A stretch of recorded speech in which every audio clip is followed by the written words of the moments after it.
UPSC Hindi वाले channel पर आप सबका स्वागत है। आज यूपीएससी मेन 2027 के लिए ये पहली वीडियो है और ये सीरीज की पहली वीडियो है और इस सीरीज में कम से कम 7 से 8 वीडियोस आने वाली हैं। मैं पूरा ट्राई करूंगा, अपनी ओर से पूरी कोशिश करूंगा कि जल्द से जल्द वो क्लासेस आपको या वीडियोस, उनको वीडियोस ना बोलते हुआ क्लासेस बोले तो वो ज़्यादा अच्छा रहेगा। अगर इस टाइम पर आपके हाथ में कॉपी या पेन नहीं है तो प्लीज़ मैं निवेदन करता हूँ आपसे कि आप लोग कॉपी पेन लें और जो जो मैं बोलता जा रहा हूँ उसको आप लिखते जाएं। इस क्लास में मैं क्या बात करने वाला हूँ, मैं बात करने वाला हूँ मेंस रेडी 2027 यानी 2027 में मेंस देने वाले या यूपीएससी प्रीलिम्स की तैयारी करने 2027 करने वाले हैं, क्योंकि वो मेंस भी देंगे प्रीलिम्स क्वालिफाई करने के बाद। तो वो मेंस का जो स्ट्रेटजी है वो क्या होना चाहिए, हम मेंस को किस तरीके से क्लियर करेंगे और मेंस में हमें कवर क्या क्या करना होता है और हमको मेंस कैसे कवर करना है, आंसर राइटिंग कैसे करना है, इसमें फाउंडेशन कहते हैं, पॉइंट्स कैसे याद करना है, क्वालिटी इनरिचमेंट प्रोग्राम्स के कैसे हेल्पफुल होते हैं, कीवर्ड्स कैसे यूज करना है, कीवर्ड आपका जो जो आपका कंटेंट है उसको करंट से लिंकेज कैसे करना। मैं हर चीज पर बात करूंगा, हर एक पहलू पर एक एक वीडियो के साथ। ठीक है, एक सिंगल वीडियो अगर मैं बनाने की कोशिश भी करूँ तो कम से कम मुझे चाहिए 14 से 15 घंटे की मैराथन क्लास। तो मैं अदर एक एक से वीडियो बनाते जाऊंगा और आपके लिए हेल्पफुल होती जाएंगी। ठीक है, तो 2027 के एस्पिरेंट आज से क्या कर सकते हैं, अब कौन कौन से अभ्यर्थी इस मापदंड में आते हैं जिनके लिए मैं वीडियो बना रहा हूँ।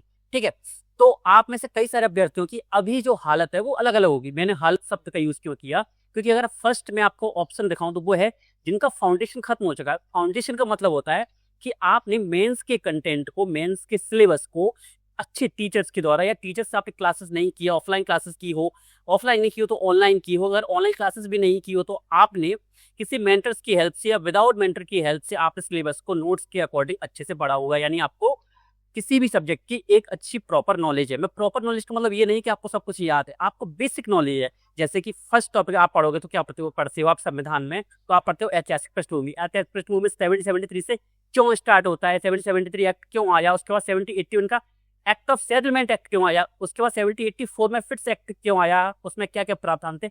ऐसा अगर बेसिक आइडिया भी, आपको एग्जैक्ट फैक्ट याद नहीं है, आपको कंटेंट ज्यादा याद नहीं तो भी प्रॉब्लम नहीं है, लेकिन मैंने यहाँ बात क्या की कि आपने फाउंडेशन मिनिमम एक बार पढ़ा हो अच्छे से। मैक्सिमम स्टूडेंट्स की, आपकी जो अभी की हालत होगी, 90% स्टूडेंट्स की हालत ये होगी, उनको लग रहा होगा फाउंडेशन सर हमने पूरा पढ़ लिया, रिवीजन करने की कोशिश की, लेकिन अब हमको कुछ भी याद नहीं आ रहा, हम मेंस में किस प्रकार लिखेंगे। आंसर राइटिंग हम तभी कर सकते हैं जब तक हमको कंटेंट याद हो। जब तक कंटेंट पढ़ा ही नहीं होगा, याद ही नहीं होगा, तो आंसर में क्या लिखोगे। ठीक है, तो पहली सीढ़ी है वो है आपके फाउंडेशन क्लियर करने की और कंटेंट तैयार करने की। कंटेंट तैयार करने के कई सीक्वेंस है, कई सारे स्टेप्स होते हैं, मैं उनको बताऊंगा। जिन्हें लगता है रिवीजन बाकी है, फर्स्ट जिनका फाउंडेशन क्लियर हो चुका है, सेकंड जिनको लगता है कि अभी रिवीजन नहीं कर पाया है, ठीक है, थर्ड कौन से जिनका जो सिलेबस है फाउंडेशन वो 50% से ऊपर हो चुका है, फोर्थ नंबर जिनका सिलेबस अभी कंप्लीट हुआ है, जो और आपके फिफ्थ नंबर कौन है जो 2026 में एग्जाम दे चुके हैं। इसका मतलब पता क्या होता है, इसका मतलब होता है कि उनका फाउंडेशन पहले से क्लियर है, उनको रिवीजन भी किया, उन्होंने मेंस के लिए टेस्ट प्रैक्टिस की हुई है पहले से और आंसर राइटिंग की प्रैक्टिस की हुई है। लेकिन यहाँ पर आपका जो प्लेइंग फील्ड होगा वो बराबर ही होगा। कोई स्टूडेंट ये नहीं सोच सकता कि मैंने पहले आंसर राइटिंग की हुई है, मैंने फाउंडेशन पढ़ा हुआ है तो मैं अदर स्टूडेंट से आगे हूँ। लेकिन अगर मैंने उन चीजों को बताया जिनके बारे में आप नहीं जानते, तब तो आप पीछे ही हैं। ठीक है, और जो 2027 में एग्जाम देने की तैयारी कर रहे हैं फर्स्ट टाइम, यानी आपका फर्स्ट अटेम्प्ट है, सेकंड अटेम्प्ट है, थर्ड अटेम्प्ट है, ये क्लास आप सभी के लिए है। अब ये बताना क्यों जरूरी था, हर चीज में क्लैरिटी होना इंपॉर्टेंट होता है। ठीक है, अगर मैं बात करूं यूपीएससी मेंस 2027 के लिए, देखो हमको क्या करना होता है, एक चीज समझो आप सभी, यूपीएससी मेंस के प्रिपरेशन के लिए आपको एक स्टेप फॉलो करनी होती है, एक सीक्वेंस वाइज। जैसे जब हम खाना बनाते हैं तो सबसे पहले हम कढ़ाई में क्या डालते हैं, ऑयल डालते हैं, ऑयल के बाद जीरा वगैरह डालेंगे, मसाले वगैरह डालेंगे, ये हमारी एक प्रोसेस होती है, प्रोसेस का हिस्सा होती है। अगर किसी को कुछ नहीं बनाना आता है, किसी को नॉलेज नहीं है, किसी को मेंटर नहीं है, पहली बार सब्जी बना रहा है, तो उसने हो सकता है पहली बार सब्जी डाल दी या पानी डाल दिया, क्या वो बाद में ऑयल डालेगा, क्या वो सब्जी अच्छी बनेगी, क्या उसका रिजल्ट वो अच्छा मिलेगा? आपका आंसर होगा नहीं सर। फर्स्ट पॉइंट क्लैरिटी के साथ समझो। सेकंड पॉइंट समझो कि कोई बाइक चला रहा है, बाइक उसने स्टार्ट की, क्लिच उसने नहीं छोड़ा, उसको पता ही नहीं था कि क्लिच छोड़ना पड़ता है रेस पहले, उसकी गाड़ी की भरभराहट चल रही है, आवाज तेजी से आ रही है, उसको पता ही नहीं क्या करना है। इसीलिए अब इसका एग्जांपल देते मैं यूपीएससी मेंस के करता हूँ। अगर आपसे सीक्वेंस में पढ़ाई नहीं की है, हो सकता है आप में से मैक्सिमम का फाउंडेशन क्लियर हो गया होगा, लेकिन हो सकता है जो सीक्वेंस में पढ़ाई होनी चाहिए उसमें ऐसे कोई स्टेप्स आपसे छूट गई हो, और कोई बड़ी बात नहीं है, मेरे साथ तो और ज्यादा हुआ है इसके साथ। मुझे बताने वाला, उस टाइम पर जब हमने प्रिपरेशन स्टार्ट की थी, उस टाइम पे मेंटर्स ना यूट्यूब पर होते थे और ऑफलाइन हमको मिले ही नहीं। ठीक है, तो मेंटर्स की भूमिका बहुत इंपॉर्टेंट होती है यहाँ पे। तो आपको सभी सीक्वेंस बताना, सभी स्टेप्स बताना, जिससे आपकी कोई भी स्टेप ना छूटे। अब सब बड़ी बड़ी बातें कर रहे हो आप, लेकिन बताओ होता क्या है। देखो, यूपीएससी मेंस है, दो देने जाओगे आप, क्या करने जाओगे, एग्जाम होगा। एग्जाम एक दिन में दो पेपर होते हैं आपके, GS1 GS2 ऐसे मिला के आपके 2 पेपर होते हैं। ठीक है, आपको वहां पर जाके लिखना है। आपके पास कंटेंट तैयार होना चाहिए, आपकी आंसर राइटिंग अच्छी होनी चाहिए, आंसर राइटिंग में आपके पास अच्छे पॉइंट्स होने चाहिए, आपको कंटेंट याद होना चाहिए, आपको सिलेबस तैयार होना चाहिए, आपकी PYQs क्लियर होनी चाहिए, आपको पता होना चाहिए कि क्वेश्चन कैसे आएगा, मैं इसको टैकल कैसे करूंगा। आपको अंदाजा होना चाहिए कि सिलेबस में क्या पढ़ना है, क्या नहीं पढ़ना है। आपको PYQ पैटर्न पता होना चाहिए। ठीक है, आपको टेस्ट देना चाहिए, आपकी टाइमिंग अच्छी होनी चाहिए कि आंसर आप कैसे लिख सकते हो। और उस सभी को पिरोने का काम एक सीक्वेंस करता है, एक सीढ़ियां करती हैं। अगर आप एक सीढ़ी को चढ़ोगे, यहाँ पे एग्जाम्पल ये स्लाइड देखो, अगर आप एक सीढ़ी को चढ़ोगे और आप कोशिश करोगे आप सीधे 5th नंबर या 6th नंबर की सीढ़ी पे चढ़ो डायरेक्ट, हो सकता है आप गिर जाओ। हो सकता है किसी ने फर्स्ट और सेकंड जो स्टेप है उसको स्किप कर दिया हो, जानबूझकर नहीं, किसी ने जानबूझकर किया हो और किसी ने अनजाने तो की, उनको बताने वाला कोई नहीं था। तो जरूरी है, भले ही आपने 10वीं पार कर ली हो अभी, लेकिन अगर आपको यूपीएससी मेंस देना है तो आपको जो फर्स्ट और सेकंड जो स्टेप आप छोड़ कर आए थे उसको भी कवर करना है। अब आप समझ गए होंगे कि हमको यूपीएससी मेंस की जो तैयारी करनी होती है वो स्टेप बाय स्टेप करनी होती है।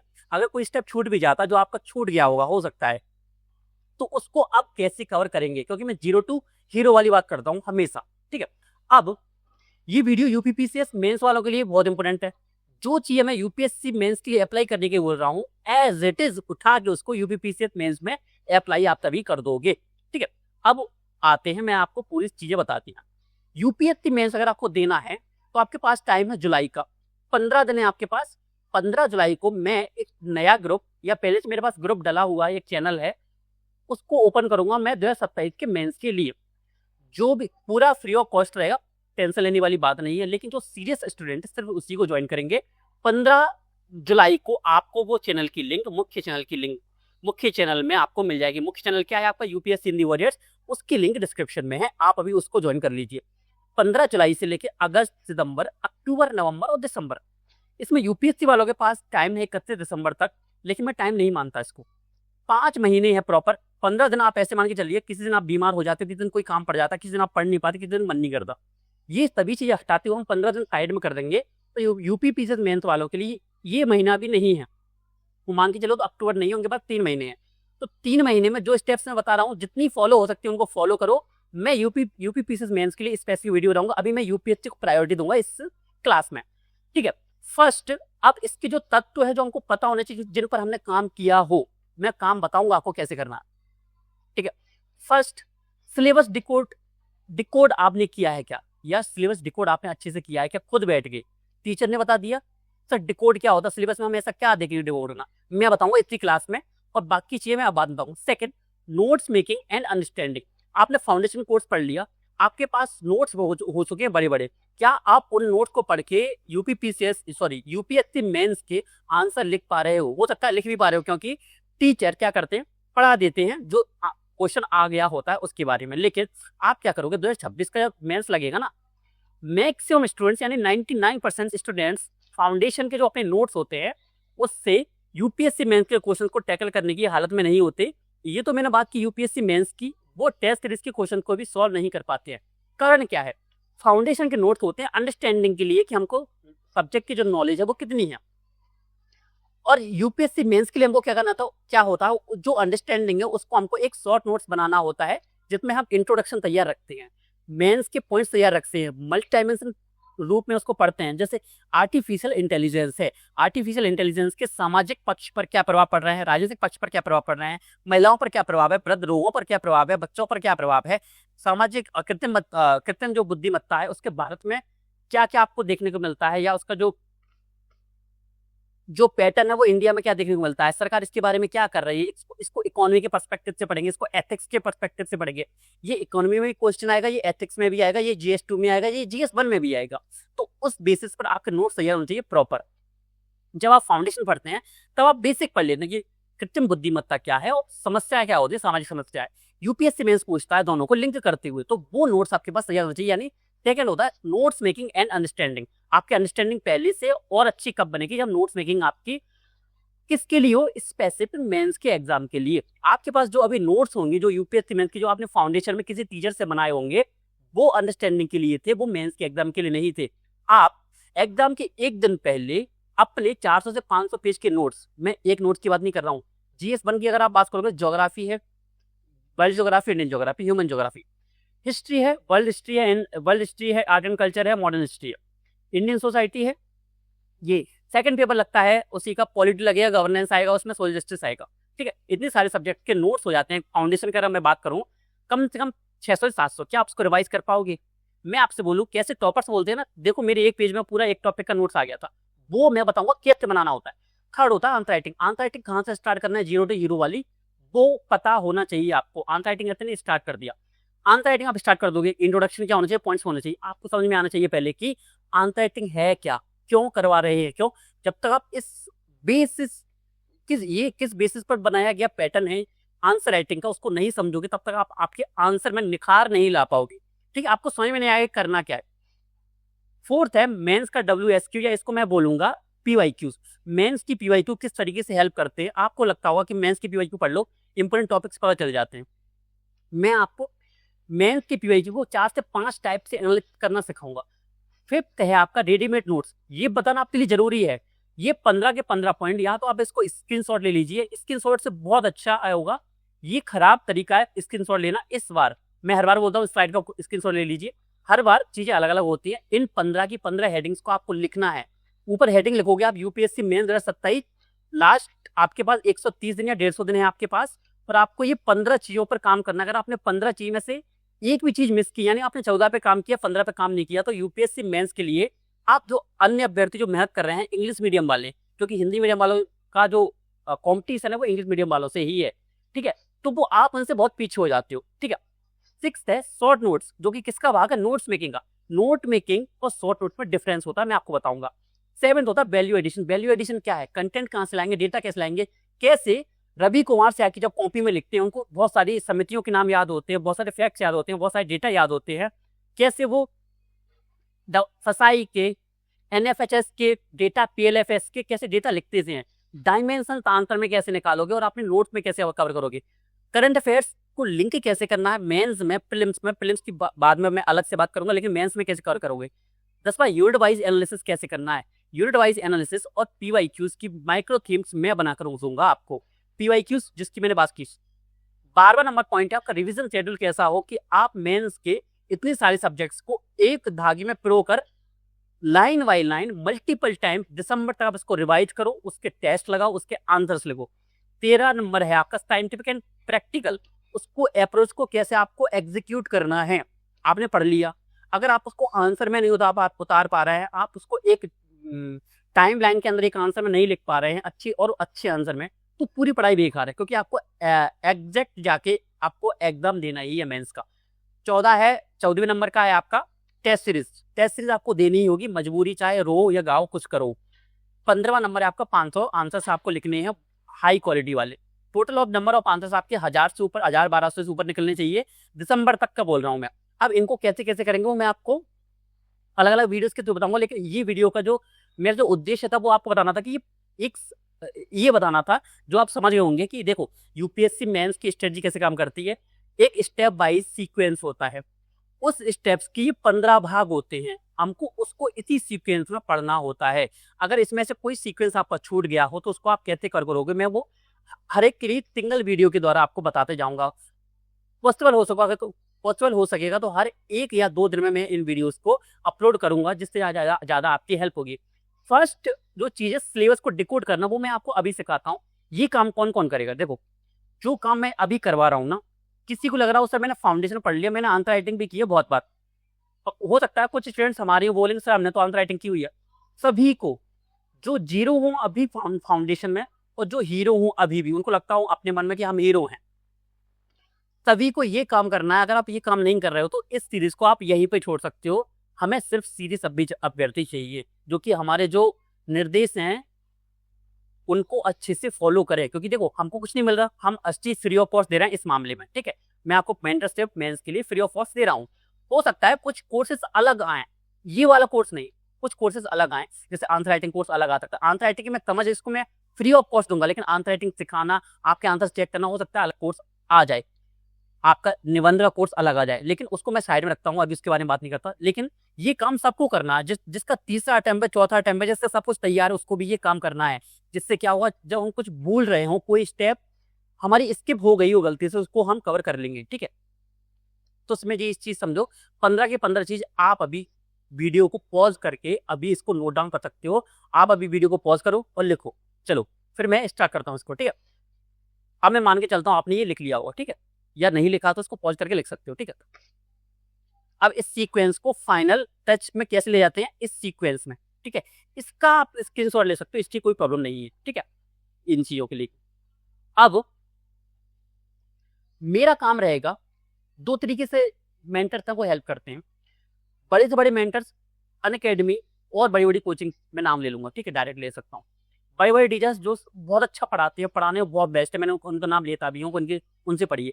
लेकिन वो भी क्या गलती करते हैं, वो आपको शेड्यूल पकड़ा देते हैं। देखो एक स्ट्रेटजी है, इससे पढ़ लो दिसंबर तक, इस दिन ये पॉलिटी पढ़ लेना, इस दिन ये कौन पढ़ लेना, ऐसे पढ़ लेना, दे दिया, उनका काम खत्म हो जाता है। काम मेंटर का ये नहीं होता, मेंटर का काम होता है आपको पॉइंट्स बनाना, कि 15 पॉइंट्स पर आप कैसे कैसे काम करोगे, आंसर राइटिंग करोगे, कब करोगे, कंटेंट तैयार करोगे ना पहले, उस सीक्वेंस में स्टेप बाय आपको समझाना। तो वो काम मैं आपको करके दूंगा। यूपीएससी के हिस्ट्री में इतना अच्छे मेंटर से प्रोग्राम हिंदी मीडियम में यूट्यूब पर मिल जाए तो मैं पूरी जो सीरीज है इसको अभी बंद कर दूंगा, मेरी गारंटी, ठीक है। अब अगर मैं आगे लेके चलूँ आपको सीधा सा, फर्स्ट पहला जो हमारी हेडिंग है उसको लिखोगे आप सिलेबस डिकोड, सिलेबस डिकोड, ठीक है। राइटिंग पे मत जाना, ठीक है। प्रारंभिक परीक्षा नहीं देखेंगे, मेंस की परीक्षा देखना है। सिंपल सा आपके पास ये सिलेबस होना चाहिए। सिलेबस कहाँ मिलेगा, यूपीएससी यूनिवर्सिटी के चैनल पे जाके देख लो, ये ऑफिशियल है जो कि यूपीएससी देता है आपको। फर्स्ट पेपर आपको अपने हाथ से चेक करना है ये चीजें, ठीक है। क्या क्या लिखोगे, एक इसका नोट्स बनाओगे, इसका नोट्स बनेगा 5 से 6 पेज में, लेकिन आप इसमें समझोगे कि इसमें कीवर्ड्स क्या दिए हैं। इसमें दिया हुआ पहले भारतीय संस्कृति। अब आपने फाउंडेशन पढ़ा हुआ है, इसके लिए मैं आपके लिए एक योग्यता लाता हूँ कि ये काम कौन करना स्टार्ट करेगा, जिसने बेसिक फाउंडेशन पढ़ा है। 100% नहीं पढ़ा सिलेबस को, लेकिन मिनिमम 40% फाउंडेशन कवर किया हुआ है, उसको ये काम करना स्टार्ट कर देना है। भारतीय संस्कृति, संस्कृति में हिस्से कई आते हैं, स्थापत्य कला आती है, नृत्य कला आती है, म्यूजिक आता है, कई सारी चीजें आती हैं भारतीय संस्कृति में। एक कल्चर है वो सबका पार्ट है, रीति रिवाज प्रथाएं वगैरह सब भारतीय संस्कृति में आती है। यानी इसके ये यूनिट है, इसके सब टॉपिक्स होते हैं जो हमने आर्ट एंड कल्चर में फाउंडेशन में पढ़े हुए हैं। प्राचीन काल से आधुनिक काल तक की कला के रूप, कला किसमें होती है, वही जो भारतीय संस्कृति के रूप में मैंने अभी बात की। तीसरा है साहित्य। साहित्य कौन कौन से हो सकते हैं, हर एक युग का एक साहित्य होता है। तो युग कौन कौन से, मौर्य युग, गुप्तोत्तर है, महाजनपद काल है, इसके बाद हर्षवर्धन काल आता है, फिर मुगल सल्तनत, फिर मुगल, फिर मराठा, सभी का साहित्य। वास्तुकला एज इट इज जो मैं बताया। सेकेंड यूनिट पे हम जैसे आते हैं कि ये इसने बोला 18वीं सदी के मध्य। 18वीं सदी का मतलब क्या होता है, इसके मध्य से, यानी 1750 के बाद क्या क्या होने को देखने को मिलता है, वर्तमान समय तक का आधुनिक भारतीय इतिहास। महत्वपूर्ण घटनाएं, घटनाओं का मतलब क्या है, यानी एक ही कीवर्ड है महत्वपूर्ण घटनाएं। घटनाओं का मतलब जितनी भी घटनाएं हुई हैं 1850 के, सॉरी 1750 के बाद की, वो हमको सभी पढ़नी है। घटनाओं का मतलब जो मुख्य घटनाएं जिनसे भारत पर एक अल्पगामी या दूरगामी प्रभाव पड़ा है। व्यक्तित्व, विषय, सब्जेक्ट्स और व्यक्तित्व। व्यक्तित्व में कौन आते हैं, महात्मा गांधी आ जाएंगे, सुभाष चंद्र बोस आ जाएंगे, रानी लक्ष्मीबाई आ जाएंगी, आपके भगत सिंह आ जाएंगे, आपके डॉक्टर अम्बेडकर आ जाएंगे, राम मनोहर लोहिया आ जाएंगे। मतलब मैं नाम नहीं सकता, इतने सारे हमारे क्या है व्यक्तित्व, उनको आपको पढ़ना होगा। तो ये है हमारी सेकेंड यूनिट। हमको खुद को पता हो कि सिलेबस में हमको पढ़ना क्या। सर ये तो सिंपल है, हमने पहले किया हुआ है, दोबारा करो। मेरे कहने को मानोगे ना, मेंटर मानते हो, इसको करो। तीसरा पॉइंट है स्वतंत्रता संग्राम। संग्राम कब से स्टार्ट हुआ, 1857। दामोदर सावरकर ने बोला था कि हम 57 को क्या बोलते हैं, 1857 क्या बोलते हैं, प्रथम स्वतंत्रता संग्राम। इसके विभिन्न चरण, किन चरणों में हुआ, गांधी युग क्या था, गांधी पूर्व युग क्या था, गांधी जी के बाद का युग क्या था, गांधी जी के बाद क्रांतिकारी युग क्या हुआ। तो इसके विभिन्न चरण, उदारवादी, उग्रवादी, क्रांतिकारी, यहाँ पे पढ़ा होगा। आप इसको लिंक करोगे माइंड में, लिखते जाओगे कि विभिन्न चरण लिखा है, तो इसको ये तो लिखा है इकट्ठा, जैसे स्वतंत्रता संग्राम कीवर्ड लिखा, इसको मैं कॉमा दो, विभिन्न चरण, फिर कॉमा दो, विभिन्न भाग, फिर कॉमा दो, यानी इंडिया के जितने भी भागों में स्वतंत्र संग्राम हुआ उसको आपको पढ़ना है और इसमें अपना योगदान देने वाले महत्वपूर्ण व्यक्ति और उनका योगदान, एज इट इज व्यक्तित्व और व्यक्ति और उनका योगदान, ये एक ही यूनिट है, अलग अलग लिख दिया गया। फोर्थ पॉइंट पे आते हो, स्वतंत्रता के पश्चात देश के अंदर एकीकरण और पुनर्गठन। एकीकरण अलग होता है, पुनर्गठन अलग होता है, ये दोनों में डिफरेंस आपको पता होना चाहिए। हो सकता है आपसे यही पूछ ले कि भारत में एकीकरण और पुनर्गठन देखने को मिला, इन दोनों में डिफरेंस, इन दोनों में अंतर आपको क्या देखने को मिलता है और आप इससे क्या समझते हो, आप बता ही नहीं पा रहे हो। तो आप खुद लिखोगे एकीकरण क्या होता है, पुनर्गठन क्या होता है, नहीं पता है एआई की हेल्प लो, अच्छे से पूछो उसको। नहीं एआई नहीं बता पा रहा है, हमसे पूछो, टेलीग्राम पे मैसेज कर सकते हो। विश्व के इतिहास में 18वीं सदी की घटनाएं, 18वीं सदी में कौन कौन सी घटनाएं हुई, कौन कौन सी क्रांति, फ्रांसीसी क्रांति याद आ रही है मुझे, अमेरिकन क्रांति याद आ रही है मुझे, ये सब। तो सभी प्रकार की क्रांतियां, औद्योगिक क्रांति क्या थी, ऐसे ही आपको पूरे सिलेबस का, यानी GS1, GS2, GS3, GS4 सभी को डिकोड करना, अच्छे से देखना है अपनी आंखों से, खुद अंडरलाइन करना है, एक एक पॉइंट को नोट्स बनाना है कि महिलाओं की भूमिका पूछी है।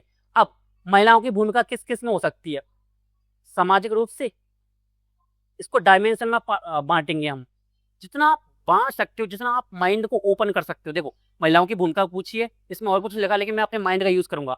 महिलाओं की भूमिका हो सकती है किसमें, परिवार के पालन पोषण में, समाज में, राजनीति में, आर्थिक में, पारिस्थितिकी में, जलवायु परिवर्तन उसको रोकने में, होने वाले नवाचार, वैश्वीकरण में, भूमंडलीकरण में, निजीकरण में, महिला संगठन, जनसंख्या एवं संबद्ध मुद्दे, जनसंख्या बढ़ने के, घटने के, जनसंख्या का माल्थस का सिद्धांत, जनसंख्या विस्फोट का सिद्धांत क्या होता है, और जनसंख्या में जनसांख्यिकी क्या होता है, लाभांश क्या होता है, क्यों होता है, कब होता है, ये सभी चीजें हमको पढ़ने पड़ेगी। गरीबी, गरीबी एक पार्ट नहीं है, गरीबी की हमको हिस्ट्री पढ़नी पड़ेगी, गरीबी के कारण, इसमें भी सामाजिक, आर्थिक, राजनीतिक, जलवायु परिवर्तन कैसे गरीबी को प्रभावित करता है, गरीब लोगों को कैसे प्रभावित करता है, निर्धन लोगों को, विकासात्मक विषय, डेवलपमेंट वाले विषय, शहरीकरण, शहरीकरण में क्या क्या प्रॉब्लम है। क्या मैं बोलता हूँ, अभी आग लगी लखनऊ में, मैंने पढ़ाया हुआ है मेंस के पर्सपेक्टिव से, मैंने बताया भी था कि शहरीकरण एक टॉपिक है यूपीएससी मेंस के GS1 में, आपके इंडियन सोसाइटी के अंदर शहरीकरण, उसके अंदर मैं बोलता हूँ अगर आग लग रही है, क्या ये शहरीकरण का हिस्सा है कि हमने शहरीकरण अच्छे से नहीं किया और उसको हमने अच्छे से डेवलप नहीं किया, तो ऐसी बिल्डिंग्स बनी हुई हैं कि वहां पर आग लगना बहुत सामान्य बात हो चुकी है, ठीक है। और उसकी समस्या, अब समस्याएं, आग लग रही है, पानी भरा हो रहा है, अच्छे से व्यवस्था, पानी की व्यवस्था नहीं है, सिंधु घाटी सभ्यता की जो पानी की व्यवस्था थी वो अच्छी थी इससे। तो इस तरीके से आपको पूरा सिलेबस डिकोड करना है। मैंने इसी PDF में, अगर आप बोलोगे मैं इसी को अपलोड कर दूंगा, तो इंग्लिश वाला भी है, हिंदी वाला भी, आप दोनों को पढ़ोगे साथ साथ में। अगर आपके पास सिलेबस ना हो तो इसको प्रिंट आउट निकलवाना। देखो ये चीज जो पहली वाली स्लाइड है जो मैंने बनाई है खुद के लिए, इसको मत निकलवाना, ये आपके लिए जरूरी नहीं है। सिर्फ जो 15 चीजें बताई थी वो लिख लेना, बाकी का जो डिकोड करना है उसके लिए सिलेबस इंग्लिश में भी होना चाहिए आपके पास, हिंदी में भी, दोनों सिलेबस अलग अलग रखना, एक लेफ्ट साइड एक राइट साइड। हर एक कीवर्ड को पढ़ोगे उसको हिंदी में भी पढ़ना, इंग्लिश में भी पढ़ना, और माइंड में सोचना।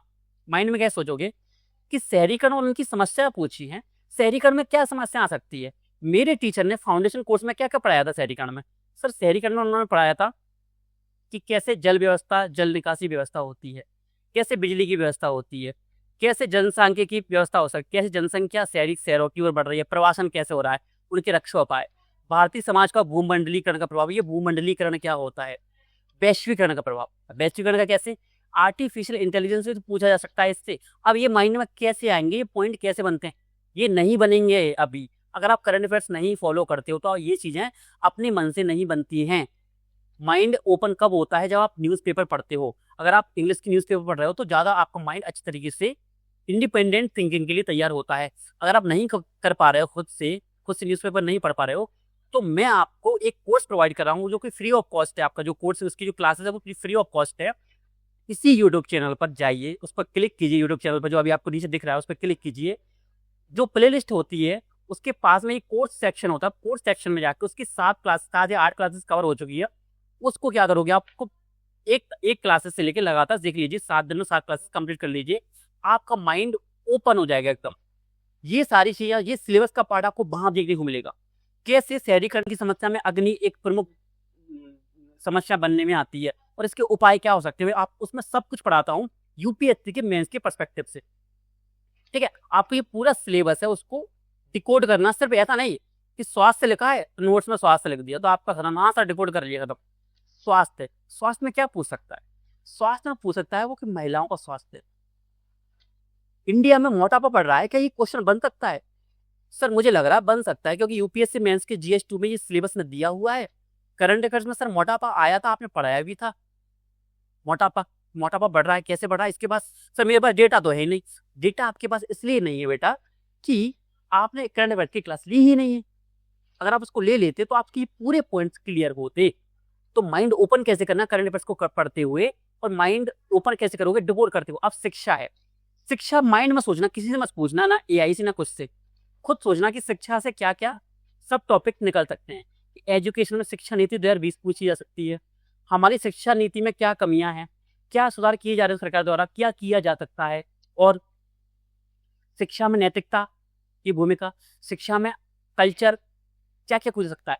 अगर फिर भी ना समझ में आए ना तो सिंपल पता क्या करना, चैट जीपीटी पे जाना, क्या लिखना आपको लिखना क्या है, सिंपल सा आप लिखोगे सिंपल सा कि मेरे सिलेबस में एक टॉपिक का नाम दिया है या यूनिट का नाम, यूनिट बोलना शिक्षा, तो यूपीएससी मेंस के पर्सपेक्टिव से बताओ कि शिक्षा को मैं कितने टॉपिक्स में बांट सकता हूँ, यानी यूपीएससी में कितने माइक्रो टॉपिक्स मुझसे पूछे जा सकते हैं, किन किन चीजों के बारे में मुझे शिक्षा यूनिट में से क्वेश्चन पूछे जा सकते हैं। चैट जीपीटी आपको 5 से 7 प्रकार बता देगा जो आप नहीं सोच पा रहे थे। अब ऐसे क्या करोगे, शिक्षा आपने चैट जीपीटी से देख लिया, अब आदत मत लगाना, मानव संसाधन से संबंधित सामाजिक क्षेत्रों के विकास और प्रबंधन से संबंधित विषय, कौन से विषय हो सकते हैं, पहले अपने माइंड से सोचो। फिर सब कुछ सोच लिया, लास्ट 5 से 7 मिनट ले लिए, उसके बाद कुछ समझ में नहीं आया तो आप चैट जीपीटी की हेल्प ले ली, और जो चीज़ वो बता रहा है कि हाँ ये पूछा जा सकता है उसको नोट करते गए। यानी आपका जो 2 पेज का सिलेबस है वो आपके 7 से 8 पेज में आना चाहिए। आपको पता तो आपके सिलेबस में क्या है। जब आपको सिलेबस नहीं पता होगा तो आप यूपीएससी मेंस का क्वेश्चन चेक कर ही नहीं पाओगे, क्योंकि क्वेश्चंस आते हैं यूपीएससी के सिलेबस से।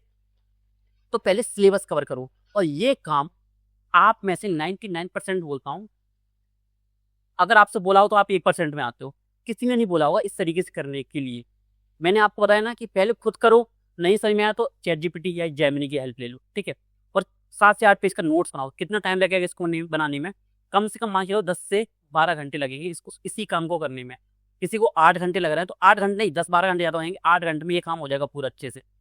सर क्या टाइम देना सही रहेगा? वैसे टाइम की कमी है सर, मेरा सिलेबस नहीं हुआ है, मेरी क्लासेस नहीं हुई है सर, मेरा ऑप्शनल नहीं हुआ है, सब भूल जाओ, करते रह जाओगे। ऑप्शनल कुछ काम का नहीं रहेगा जब तक आप इन चीज़ों को तैयार नहीं करोगे। ये जीरो है, जब तक आप एक मकान की नींव नहीं भरोगे, उसका बेस नहीं बनाओगे, तब तक आप उस मकान को खड़ा कर ही नहीं सकते। आप सोच नहीं सकते सर प्लर मेरा कमजोर है, जब तक आप उसको बेस को ही नहीं बनाओगे। और ये तरीका जो डिकोड है, सिलेबस को डिकोड करना, ये आपका बेस है, आपको इसको करना है। अब हमारी सेकंड जो क्लास रहेगी वो रहेगी किसको, कि यूनिट वाइज माइक्रो थीम्स में निकाल के आपको कैसे दूंगा, यानी मेंस, WSQ या PYQs और MCQs, ठीक है, सॉरी MCQs नहीं PYQs से हम यूनिट वाइज कैसे माइक्रो थीम्स निकालेंगे, और मैं आपको निकालना सिखाऊंगा और आपको निकाल के दूंगा भी। जैसे यूनिट 1 में सिलेबस का पार्ट है 18वीं शताब्दी के, सॉरी जैसे आपका सिलेबस का बारे में आपको पढ़ के बताता हूँ अच्छे से पूरा कि, ठीक है, जैसे हाँ ये है महिलाओं की भूमिका, ये यूनिट है पूरी, इसको एक यूनिट बोलते हैं। देखो सिंगल पॉइंट है, भारतीय समाज की मुख्य विशेषता, भारत की विविधता, ये एक यूनिट है। अब इस एक यूनिट से कितनी सारी माइक्रो थीम्स पूछी जा सकती हैं। जो काम चैट जीपीटी आपको करके देगा वो काम मैं आपको ऑफिशियली एक एग्जाम के पैटर्न के साथ, यूपीएससी जो पैटर्न ऑफ क्वेश्चन पूछता है उस पैटर्न के अनुसार मैं आपको माइक्रो थीम बना के दूंगा। सिर्फ आपको उन टॉपिक्स को पढ़ना है और उन टॉपिक्स से आपको क्वेश्चन देखने को मिलेंगे। यकीन ना हो तो 2026 का मेंस लगने वाला है, उसमें जाके देख लेना। उन माइक्रो थीम्स से 80% क्वेश्चन या 90% क्वेश्चन आपके टैकल हो सकते हैं। माइक्रो थीम्स में आपको बना के दूंगा। जैसे भारतीय समाज है तो इसमें क्या पूछा जा सकता है, जातिवाद, ये मेरा एक माइक्रो थीम है, जातिवाद। और क्या पूछा जा सकता है, और पूछा जा सकता है क्या, हमारा सती प्रथा पे क्वेश्चन पूछा जा सकता है, महिलाओं की स्थिति पर क्वेश्चन पूछा जा सकता है। मैं ऐसे आपको माइक्रो थीम निकाल के दूंगा, लेकिन पहले आपको ये डिकोड करना है। जब आप इस चीज को डिकोड कर लोगे तो मुझे चैट ग्रुप है यूपीएससी यूनिवर्स का, उसमें बोलना इस चीज को, ठीक है, या इसी वीडियो के सेक्शन में कमेंट सेक्शन में आके लिखना कि सर कंप्लीट सर, या डन लिख देना सर, डन, ये काम हमने कर दिया। और आपको ये काम करना है, जब तक आप मुझसे बात नहीं करोगे, मुझे बताओगे नहीं कि आप क्या कर रहे हो, आप मेरे द्वारा दिए गए टास्क को पूरा कर रहे हो, तब तक मेरा भी मन नहीं करेगा कि आपको आगे बताने का। ठीक है, तो सबसे पहले आप बताओगे और कमेंट करके जरूर जाना है क्या मैं इस सीरीज को बराबर रखूं या क्या ये आपके लिए हेल्पफुल रहेगी। ठीक है, अगर आप कमेंट करके नहीं जाओगे तो मैं दोबारा छोड़ दूंगा इस सीरीज को। ठीक है, मुझे कुछ नहीं मिलेगा इसमें, आपको बहुत कुछ मिल जाएगा, लेकिन सिर्फ यस कमेंट करके जाना है बस। वो भले यूपी पीसीएस का स्टूडेंट हुआ और भले ही वो यूपीएससी का स्टूडेंट, आपके लिए कराऊं। कम से कम यकीन मानो आज से 10 क्लासेस लाऊंगा इसी की मैं। अभी मैंने कुछ नहीं बताया, मैंने आप इसी का सिर्फ बेसिस बताया कि इस तरीके से हम लेके चलेंगे। मैंने आपको एक सिलेबस को डिकोड करना बताया कैसे करना है, फिर मैं आपको चेक करूंगा कि आपने किस तरीके से किया। मैं आपसे पूछूंगा भी, कैसे पूछूंगा मैंने बताया था आपको। 15 तारीख को मैं आपको एक टेलीग्राम चैनल की लिंक दूंगा अलग से, यूपीएससी में 2027 जो एग्जाम देने वाले हैं उनके लिए। उसी का चैट ग्रुप होगा, उसी में आप सब मुझे बताएंगे सर मैंने इस तरीके से डिकोड किया है। तो आप सभी को बहुत बहुत धन्यवाद। कमेंट करके जरूर जाना कि यस सर हमको ये पूरी कंप्लीट सीरीज चाहिए। कंप्लीट सीरीज अगर आपको चाहिए तो यस कमेंट करके जाना। कमेंट नहीं करोगे मैं सीरीज पूरी नहीं करूंगा, मैं अभी बोल देता हूँ। ठीक है, तो आप सभी को बहुत बहुत धन्यवाद।